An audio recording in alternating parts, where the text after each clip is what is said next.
Masa kepemimpinan Presiden Joko Widodo akan segera selesai. Presiden Joko Widodo telah melakukan yang terbaik untuk Indonesia. Namun, kepemimpinan Presiden Joko Widodo ini bukanlah tanpa celah. Tentunya, kritikan selalu ada dan yang tidak sependapat dengan beliau pun selalu ada. Itu saya kira masih fair karena kita adalah negara demokrasi yang memang menganut sistem kebebasan berpendapat. Jadi, siapa saja bisa beropini di tanah air ini. Bahkan ada pihak-pihak yang memanfaatkan kebebasan demokrasi ini dengan semena-mena dan sewenang-wenang, seolah dirinya merasa paling sempurna mencaci maki presiden, bahkan hingga ke ranah personal. Tentunya ini sangat tidak dibenarkan karena demokrasi sejatinya harus pula menjunjung tinggi adab dan tata kesopanan. Karena seperti yang kita ketahui bahwa negeri ini negara yang santun, yang dikenal mengedepankan budaya leluhur. Tentunya kita berharap untuk semua pengkritik dan lain-lain bisa lebih bijak dalam menggunakan kebebasan berpendapatnya. Dan kali ini kita akan membahas terkait langkah ekstrim dari Presiden Joko Widodo yang memang menekankan angka korupsi di tanah air yang sangat tinggi. Seperti yang kita ketahui bahwa korupsi di Indonesia cukup tinggi persentase angkanya dan Presiden Joko Widodo meminta undang. Dan perkiraan saya kalau nanti jadi barang-barang yang lain, perkiraan saya bisa 35 miliar hanya dari satu barang. Begitu boksit nanti juga sama, begitu tembaga juga sama. Kenapa berpuluh-puluh tahun kita tidak lakukan ini? Sehingga nanti neraca perdagangan kita baik, neraca transaksi berjalan kita menjadi semakin baik. Saya berikan contoh, ini yang besi baja. Ini yang menyebabkan defisit perdagangan kita dengan RRT itu tinggi gara-gara ini. Kita di 2018 itu minus 18,4 miliar US dollar. 2020 sudah minus 7,85. Langsung turun ini dari mana ini? 2020 turun dari besi baja, dari nikel yang jadi barang itu. Di 2021 sampai Oktober ini tinggal minus 1,5 miliar US dollar. Nanti tahun depan 2022 saya yakin kita sudah plus terhadap sudah surplus perdagangan kita dengan RRT. Saya yakin itu. Nah, kalau kita lakukan itu untuk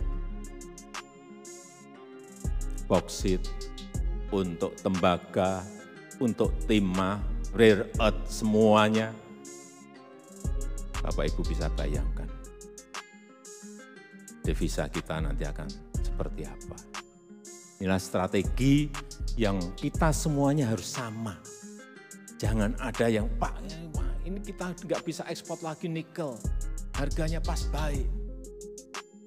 Iya, tapi dalam strategi besar negara kita memerlukan ini. Kita tidak berbicara perusahaan per perusahaan.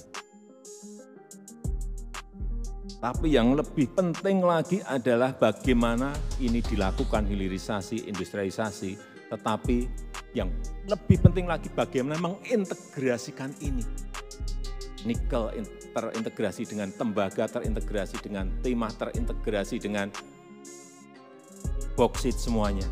Kalau terintegrasi nanti, barang jadinya kan betul-betul dari kita, semuanya bahannya. Mau mobil listrik, electric vehicle, EV, semuanya dari kita. Dan barang-barang yang lainnya. Rare earth itu untuk semiconductor, semuanya dari sini. Mau tidak mau, orang akan datang untuk membangun. Dan sudah mulai orang sadar, begitu kita ngomong stop, mulai. Karena rare earth ada di sini.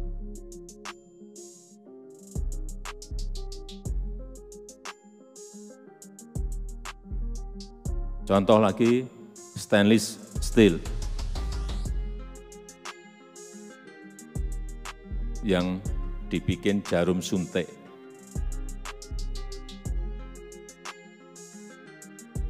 demand dari dunia untuk ini itu 10 miliar sekarang ini jarum suntik, 10 miliar. Kita ini impor banyak sekali, nggak tahu berapa juta jarum suntik.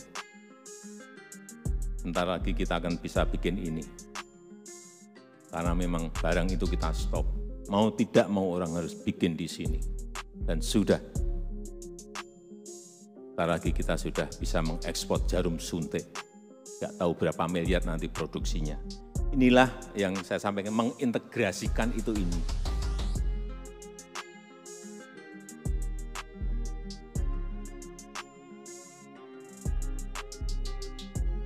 Belum yang HPAL untuk lithium baterai dan lain-lain.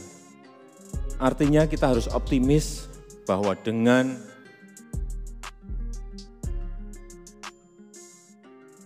men-stop ekspor raw material ini kita akan mendapatkan keuntungan yang lebih, membuka lapangan pekerjaan yang sebanyak-banyaknya.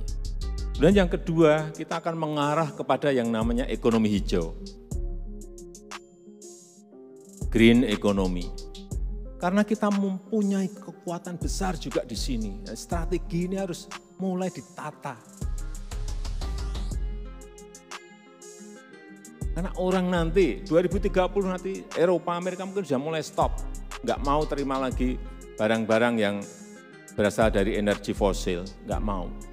Itu undang-undang mereka akan siapkan itu.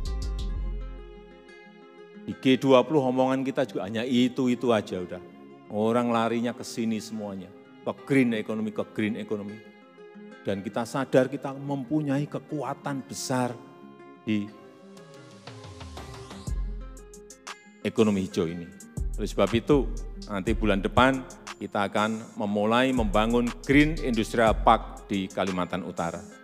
Yang energinya dari green energy. Dari Sungai Kayan.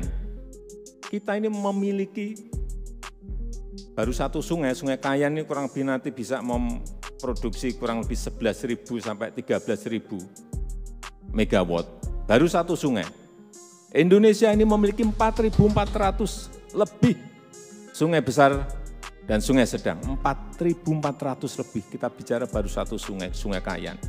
Sungai Mambramo itu bisa kira-kira 24.000 megawatt. Ini baru 2 sungai. Kalau 4.400 sungai ini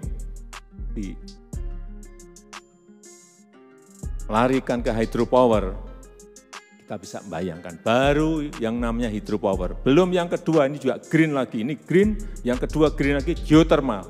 Kita memiliki 29.000 megawatt kalau ini dikerjain. Belum kita urusan